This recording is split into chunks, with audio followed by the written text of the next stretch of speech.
This page is not written in French, despite Google's estimate that it is. I cannot figure out why it thinks D12 is written in French. All righty.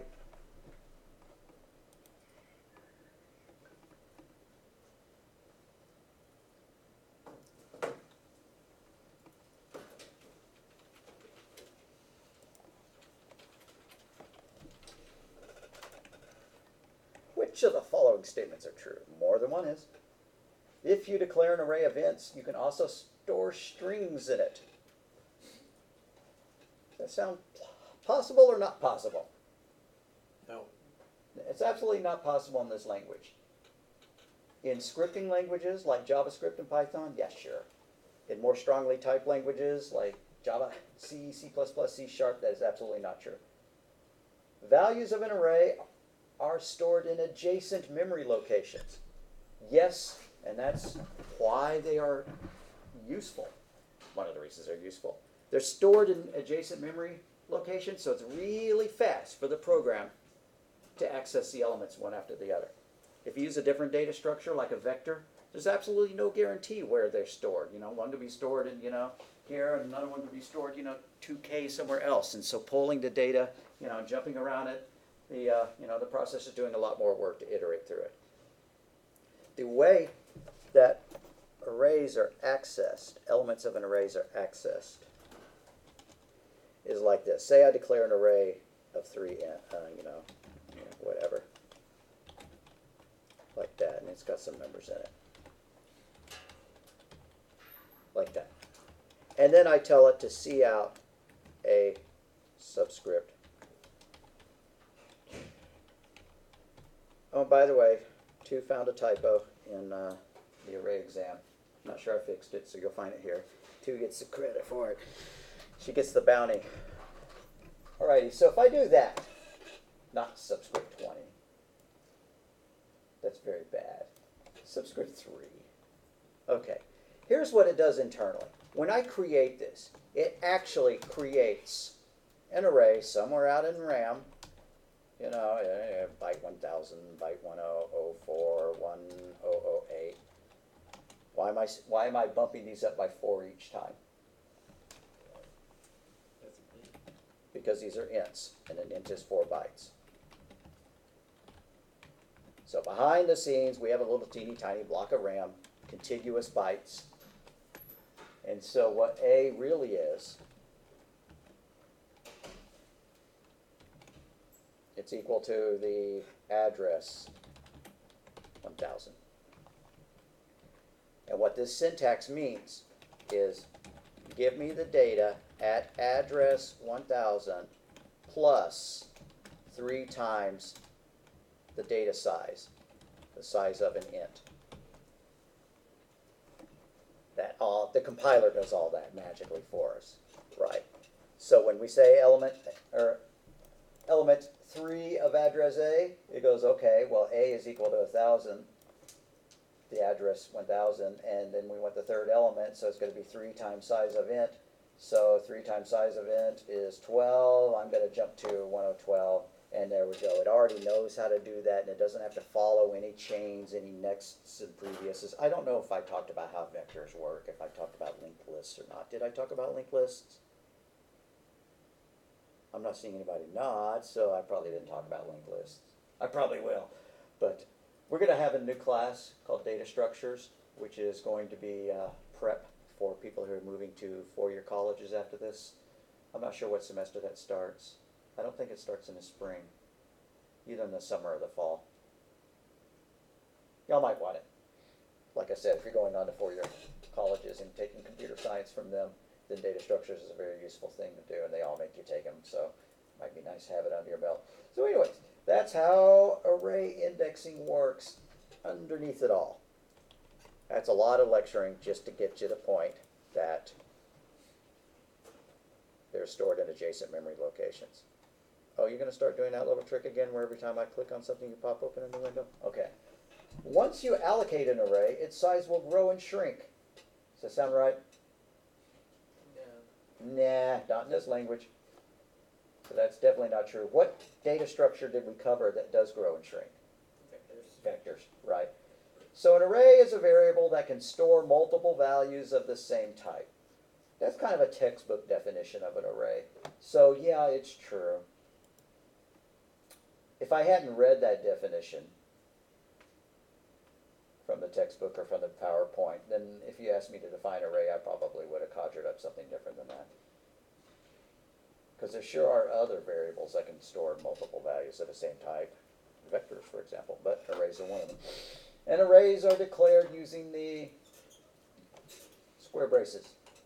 That look true? Yep. Yeah, that's true. Alrighty. Write a line of code that will declare an array of type int. Somebody read this out to me. I know what the type is. So int, int, then what do? I need to find out the name. Fortunately, I specify the name. If I didn't, you could come up with whatever you wanted. Then what? Should be 5 elements long. Yeah, so subscript 5.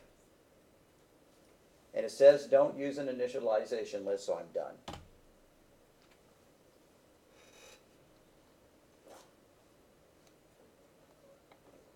And here we do want an initialization list.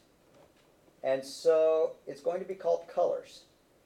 If you use an initialization list, you don't have to specify the length of the array like we did here. You can, but you don't got it. So anyways, it's an array of strings called colors. Now, it's annoying for the people who just sit through Java. You guys know that the braces go there if you're declaring an array in Java, but we're not. We C++. There we go. String colors is equal to, and how do I declare an initialization list? Curly brace. Curly braces. Yeah.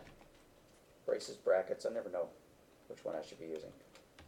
Red, comma, green, comma, blue.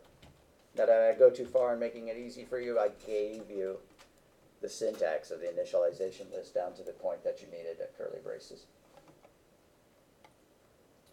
True or false? This would initialize every element in the scores array to 0.0. I think that's true. It is true. I wasn't sure. Yeah, it's I true. think it's only initialized in the first one. The other ones are defaulted to 0. Right. Yeah. What if I'd said double scores 10 is equal to 1, 1, and then I asked the question, this code would initialize every element to 1. No. That's not true, right? Because the first one is whatever's specified here, and then the remainders of them get set to default value 0. It's true enough. What did you put as the grade? Pardon me? What was the correct answer that you put in for grading the test? True is correct. Yeah, absolutely. Is there a difference between 0.0 and 0 in coding?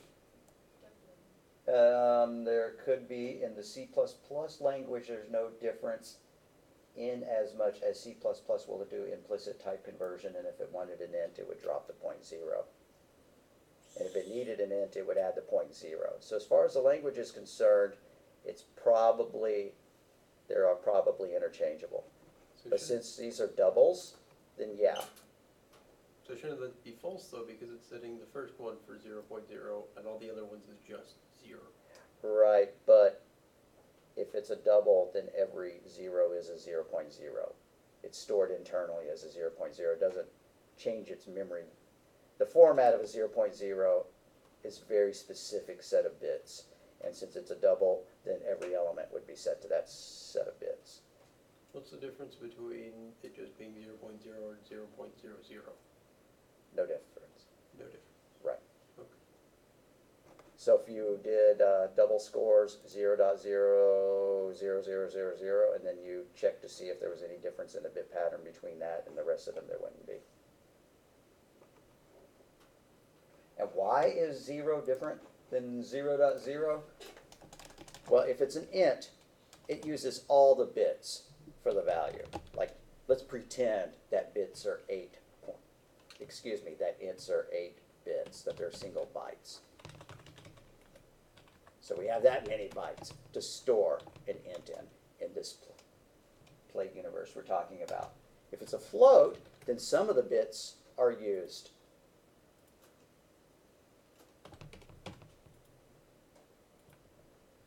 Why does my brain the mantissa. Some of the bits are used for the mantissa and some of them are used for the exponent because the number really is internally being expressed like this, 3 times 10 to the power of, 5 or whatever. So if you have 0, 0.0, then yeah, all the bits are still going to be equal to 0. But if you have 1, if you set an int equal to 1, then it looks like that, but the float looks different. It looks like that because the rest of the bits are devoted to providing the exponent value.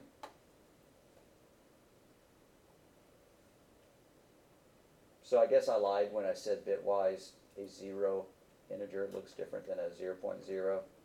I think they're actually identical, but that's the only value where the values would be equivalent, just because, the exponent would be 0. And then I just said it, what is that called? Mantissa would also be 0. And that's more about bits than you want to know. I did lie to you. The exponents are actually powers of 2, right? Because this is binary. Enough of that. So, if we were going to store 3 to the power of 5 here, then what is a 3 in binary? It's 1, 1. And what is a 5 in binary? I think it's 101.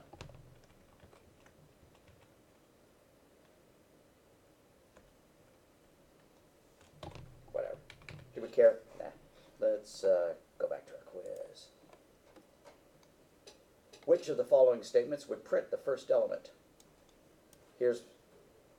Nope, that's not the one that I made a mistake on. What's the index of the first element? 0. Yep, not 1, but 0. I think everybody got that right.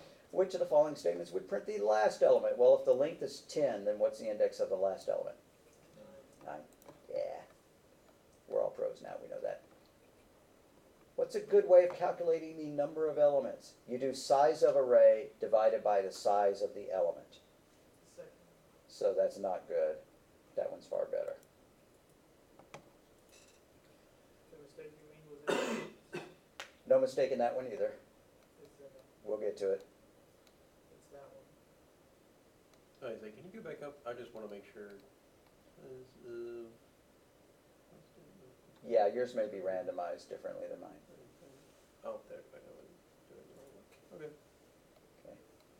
Yeah, but the problem here is that I put double angles rather than single angles, where it absolutely would be a syntax error. So if you said that this is the only correct way to do it, you would be technically right. And if you took it and I gave you, anyways, I got to correct it. But that's not the only way. This is the for each syntax. For every int inside IA, print that int out. That's one way to print the array. What's wrong with this one is that if you're using the for each syntax, the range-based array, the range-based for loop, then what you're getting is the values, and then you don't use an index in order to itemize, to access them. Instead, you just print the value out. This is mixing up the syntaxes. This part is if you were using a for index loop, like one of these. This is setting it up as a for each loop. So you wouldn't mix it. That would surely give you some invalid data. And in other languages, it would generate an exception. C++ will just let it run without warning you that it's failing. Okay, so 2 of them are correct. That means that 1 out of C, D, E, or F is also correct. I'll rule out this one because this is not the syntax for a for each, right? For every int in IA, print out IA. No, that would print the entire array, or at least it would print the memory address of IA. So, between C, D, and E, if these double braces were single braces, which one is correct? C is correct, right? We wouldn't want to print out I. What's that going to print out? 0, 1, 2, 3, 4, 5, 6, 7, 8, 9, right? Lame.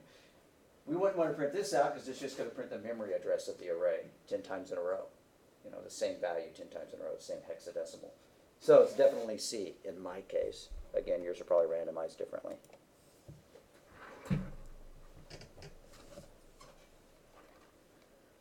Which of the following statements are true about parallel arrays? Are parallel arrays two or more arrays that contain related data? Yes. Yeah. They're not considered parallel arrays if they don't contain related data, right?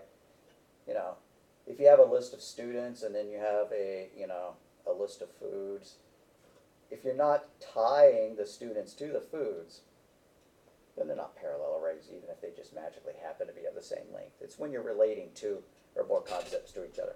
Parallel arrays may be of different types. For some reason, people often choose false. I'm not saying that y'all did. But whenever I've had this test question in the past, a lot of folks chose false.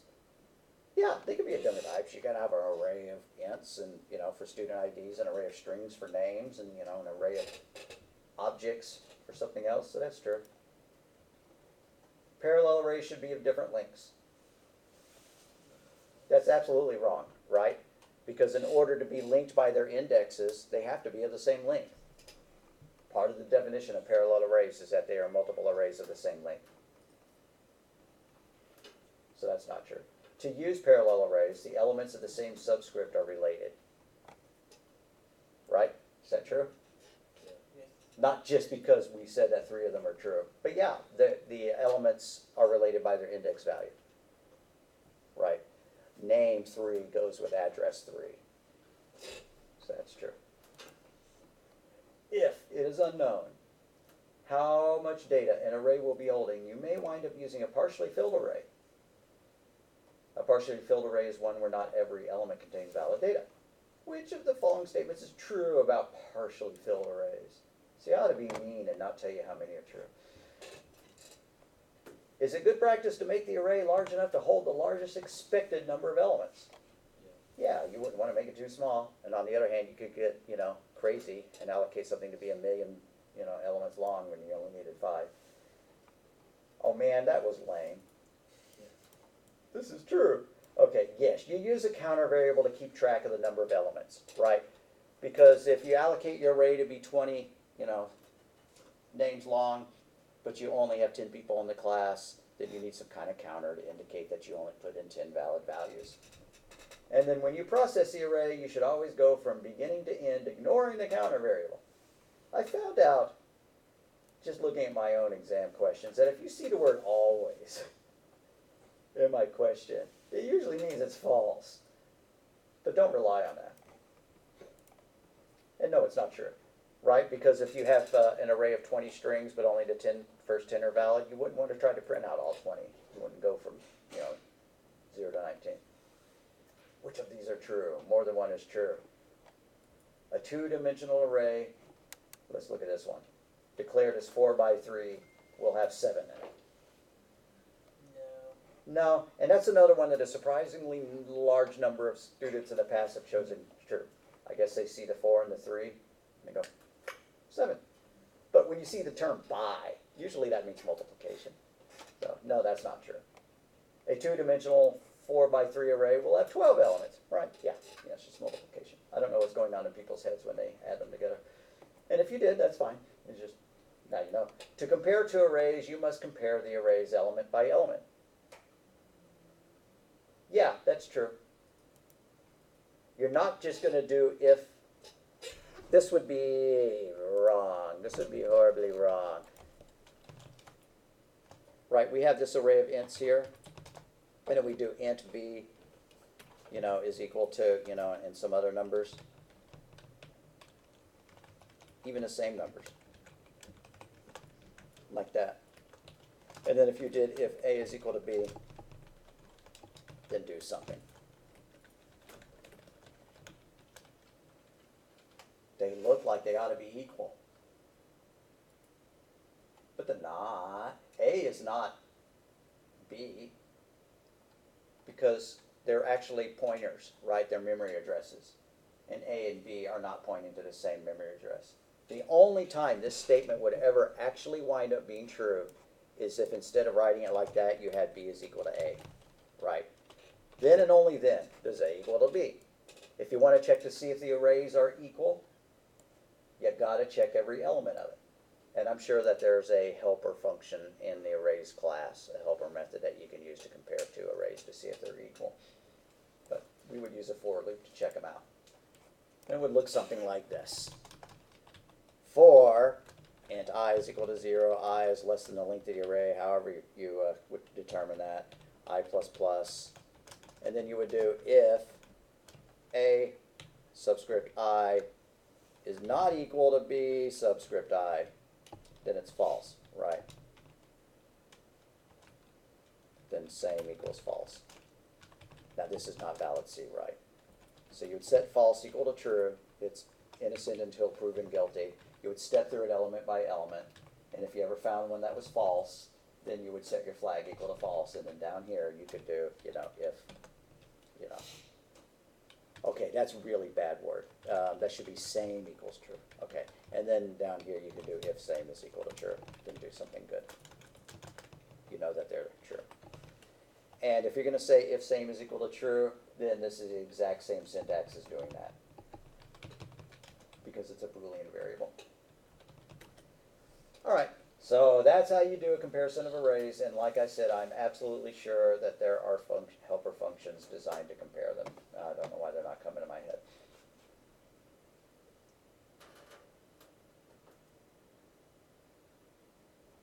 Oh, still not coming to my head. All right. A loop is a good way to compare two arrays. Yeah, sure is. If you can find a function that compares two arrays, that'd be even better, but it's a good way. A two-dimensional array, yeah, we've already determined that. A nested loop is not a valid way to access the data in a two-dimensional array. Well, that's really the only way to access about the data in a two-dimensional array. Now, I won't strictly say that that's true.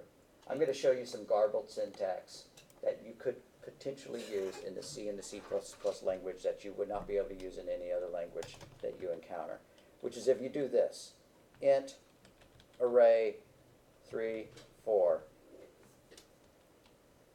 and then you fill that data in somehow, with one of those fancy initializer lists, or you have some program that do it, and then you wanted to process it. If you did this for int I is equal to 0, I is less than size of ARR divided by size of an int I plus plus, and then you print it out, cout ARR subscript I, and that's all you did, it would actually print out all the elements in the array, one after the other. But if that's how you wanted to access it, you wouldn't create it as a two-dimensional array. You would create it as a one-dimensional array, right? That was, 12 elements long. And this only works in these two languages, C and C++, as far as I know, where you can treat a two-dimensional array as though it's just a single-dimensional array and rip through it one to the other. But that's because they're stored in contiguous memory addresses, right? All the way to the end. Can you treat parallel arrays like two-dimensional arrays? No, but you could create a two-dimensional array to serve as a parallel array, right?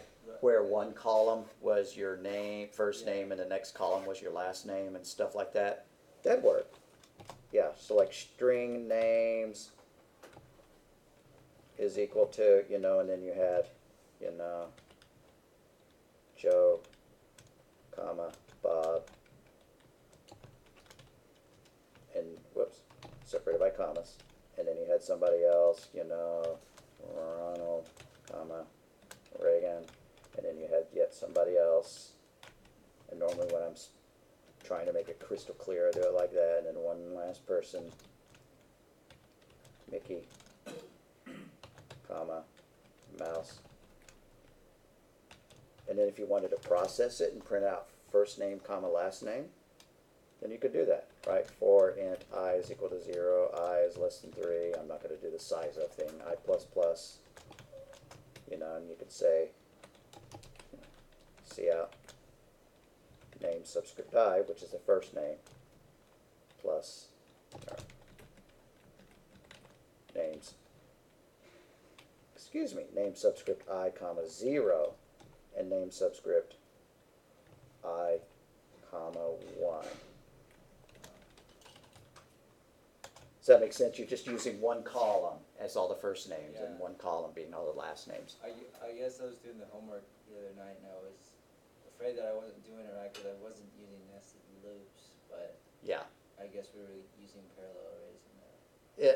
If So you could use, a lot of times you can get away with using a single, not a nested loop, but a regular loop, as long as you're keeping track of your columns in that fashion. Yeah, yeah. So I guess when I gave my big lecture about you always use nested loops to access two-dimensional arrays, not if they're kind of being treated as, parallel arrays. Very good point. And this is what a spreadsheet is, right? It's just a whole collection, a two-dimensional array that's being treated as a whole bunch of parallel arrays. basically where people get a lot of like APIs are like that, right? Like Yeah, yeah. just big arrays. All right, so is this an example of a range-based for loop? Yes. Yeah, sure is.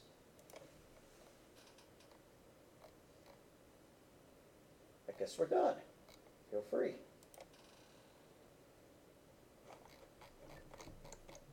All righty.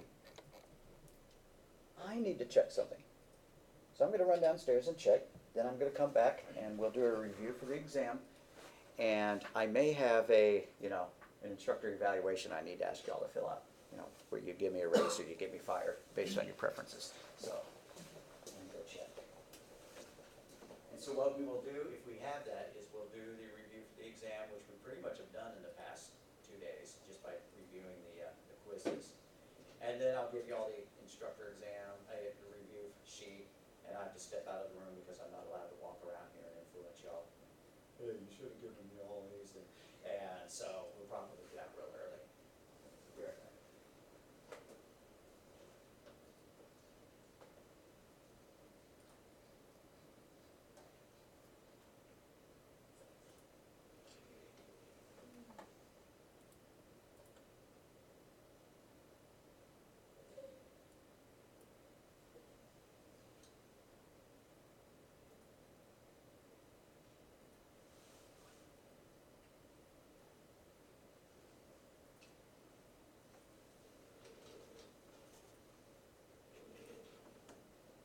Did you see what the answer was to 12? Was that the last? That's true. I appreciate it.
Nope, no instructor reviews yet.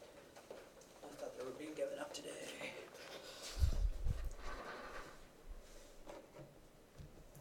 So we'll do the review and then we will end a bit early perhaps.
I fumble too much finding it.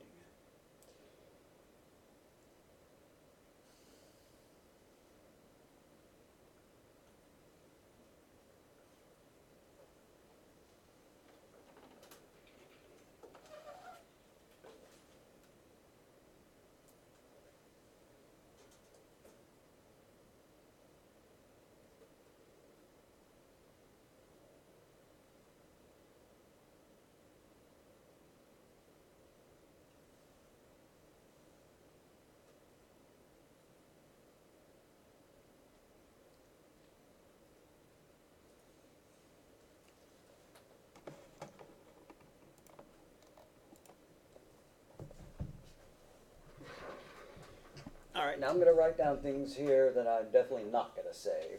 So, just saying. You can always go back to the video and look. Or you can write stuff down. You can whip out your phone and take pictures. I don't care. So anyways, know how to declare a function, right? Know how to declare a function that accepts a parameter. And know how to declare a function that accepts a reference parameter. So, for example, function name, Bob, returns, void, parameters, none.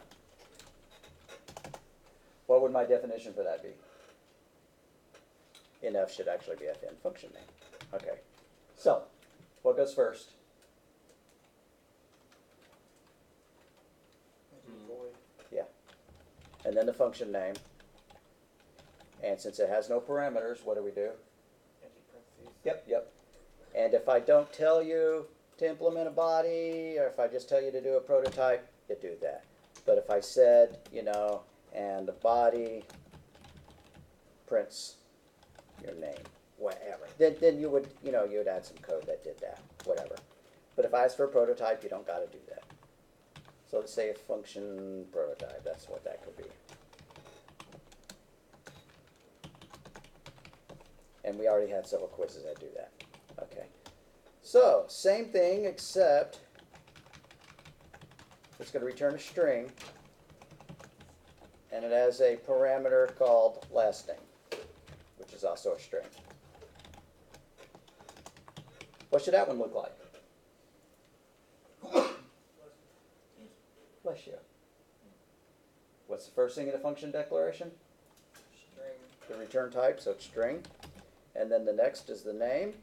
And we do have some parameters. Now, I gave us a goofy syntax here. I would write it out. The way parameters look is just like any other variable declaration. You give the type, and then you do that, right? So, I apologize for writing it out in that goofy syntax. All right, so now about something like this. Write a function that takes two numbers and multiplies them. Call the function m. All the data types are int, including the return type. So all the params and return types are ints. What's that one going to look like? Int m. Yep, int m, and then parentheses to list our parameters.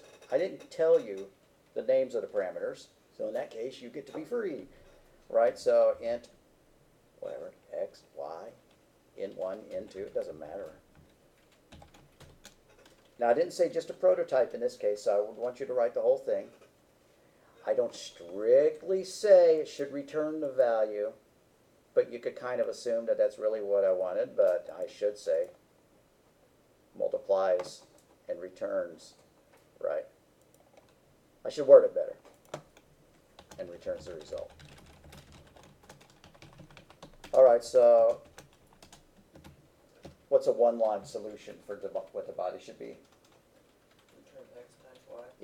Yeah, return x times y. All right, one more prototype.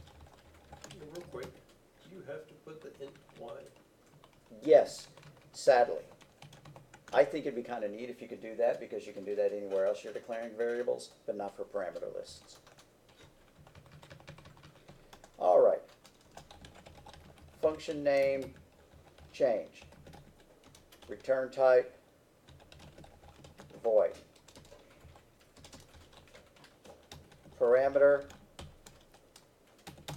is reference to an int named x. I went to the desert with an int named x. Alrighty, so help me out with that one. Void. Yeah, void, the function name is changed, the parameter list. What's the type of the variable? Int. And so int x is closed, but it's not completely correct because it's supposed to be a reference. How do I indicate that in this language? Ampersand means reference, exactly. And it's just a prototype to do that.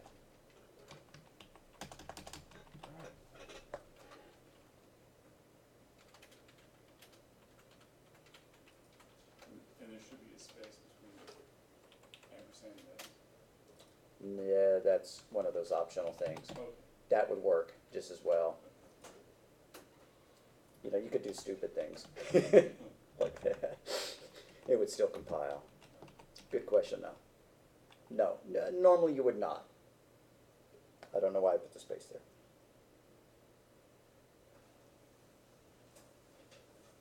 You ever seen a programmer that'll just tab every single space? No, that would be annoying to read. Let's do it. Yeah, let's annoy the prof. That's our goal in life. Say that, but it really is.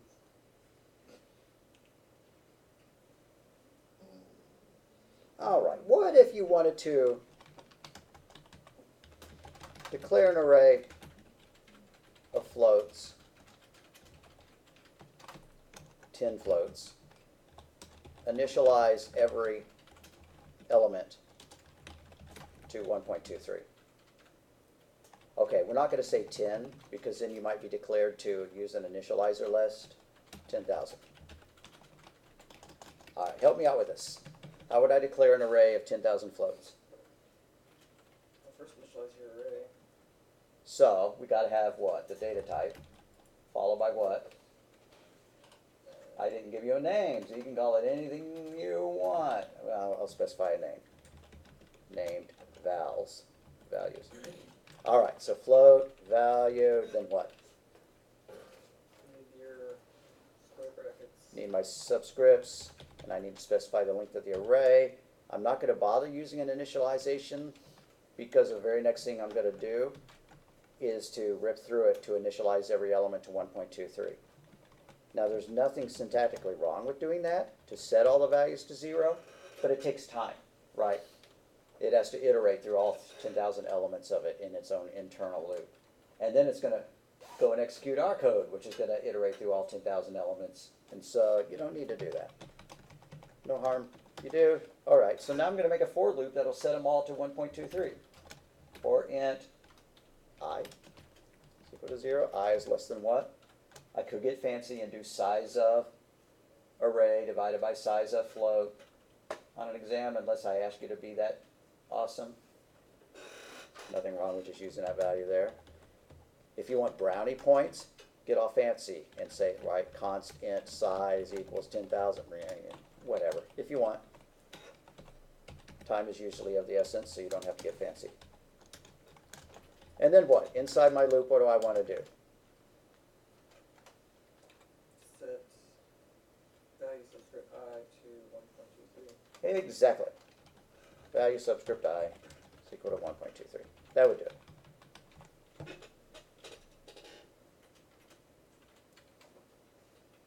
So you're saying if I wrote a script that printed out every single value for saying 1 is 1.23 and 2 is equal to 1.23 and just did that 10,000 times.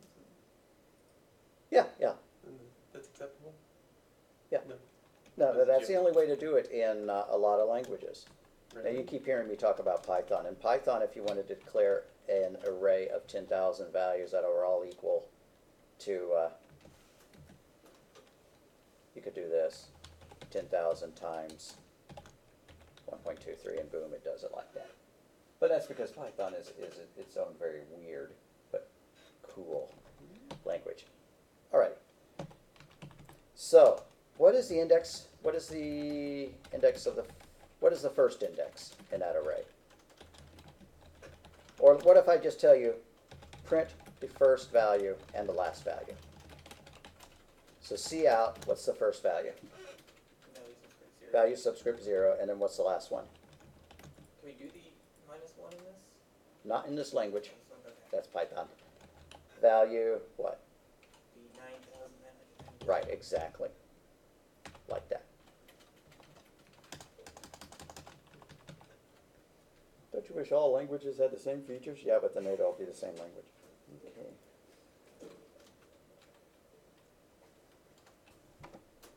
Is there a way to make an array start at 1 instead of 0?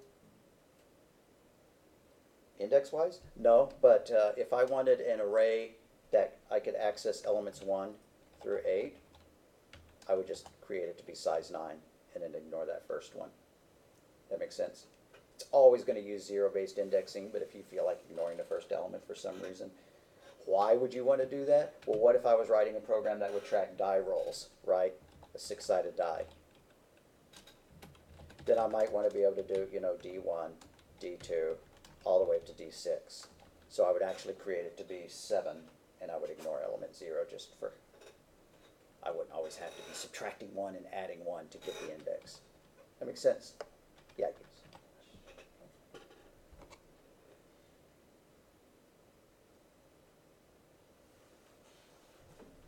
Name 2 ways of defining a parameter so that the function can change the value.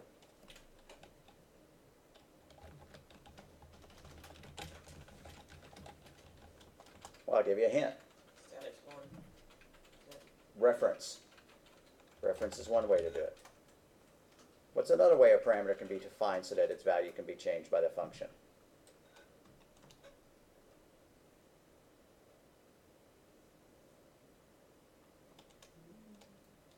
Pointer. Pointer, right. You can use references, you can use pointers in this language. Some languages don't give you the ability to change a parameter at all. Java is one of those, Python is another. You cannot use references or pointers in those languages because it's safer to not allow pointers. Pointers, as I've shown you, can cause data corruption. I'm not sure why they don't support reference types. I mean references though, reference parameters.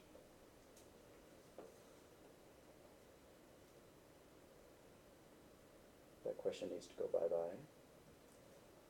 This is kind of a rehash from the first exam. It's about switches in cases. I bet y'all understand them.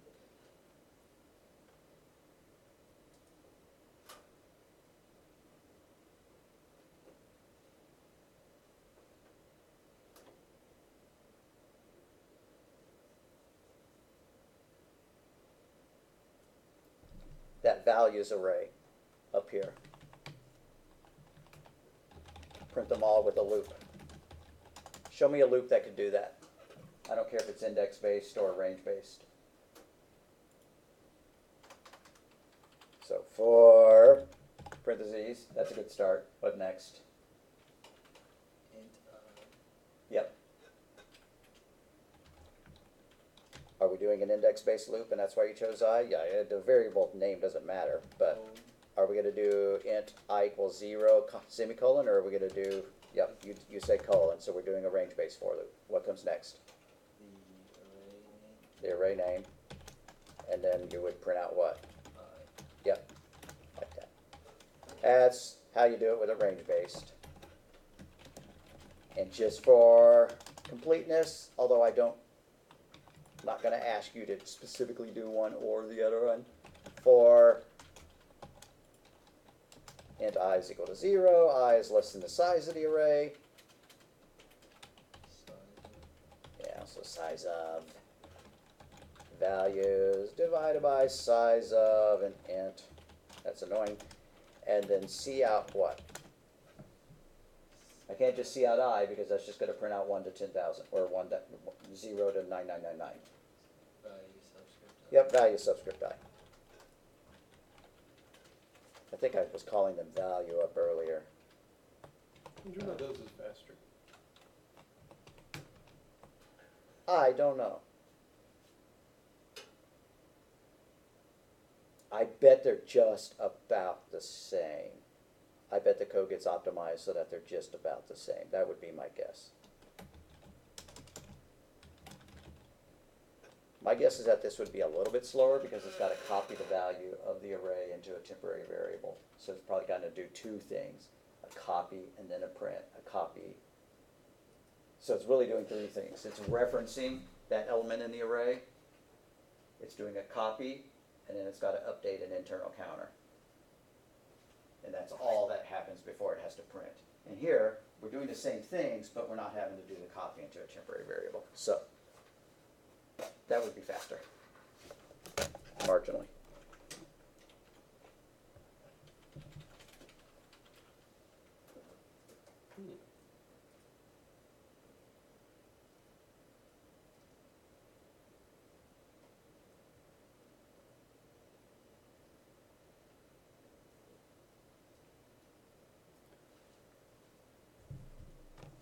All right, say we have x is equal to 3, y is equal to 4, and z is equal to x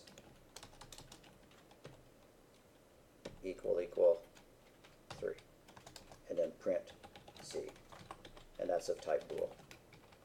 What's it, or c out, you know, what's that going to print?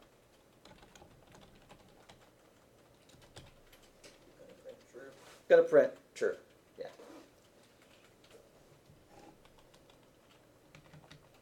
How's about if we do this?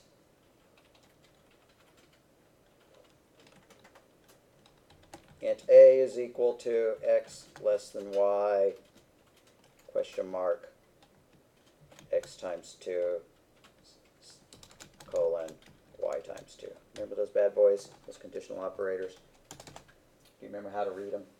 This is like an if statement, and then this is the true part, and this is the false part. So is x less than y? Yes. So what does x times 2? 6. 6, and so that gets copied into a. What is the y times 2? Does that do anything? That's the false clause. It's I- like the else. gotcha. Right. This is if x less than y, then x times 2, else y times 2.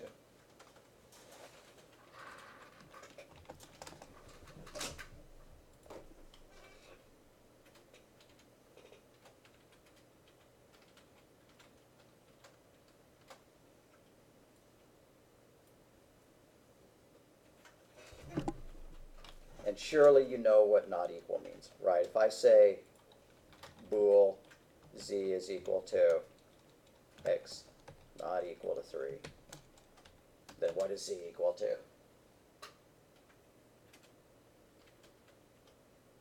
Be false. It would be false. Yeah, and what if you do this? Bool z is equal to not x equals 3.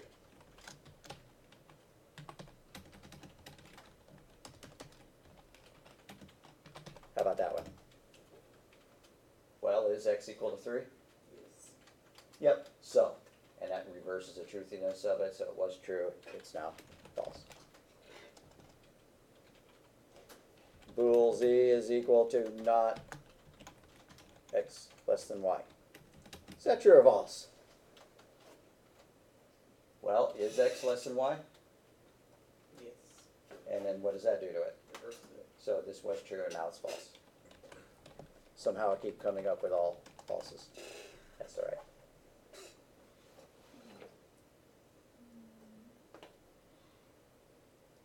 And some of these are definitely rehashes from the exam one, like how to write if-else statements, or if-or statements.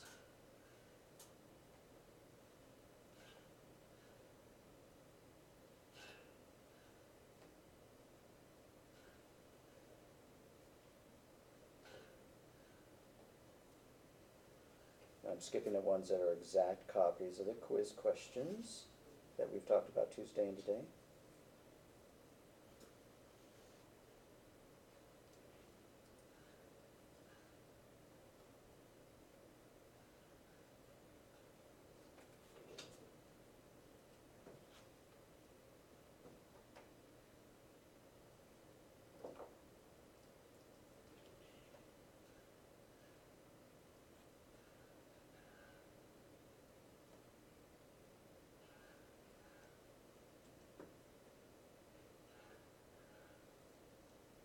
I think we're done.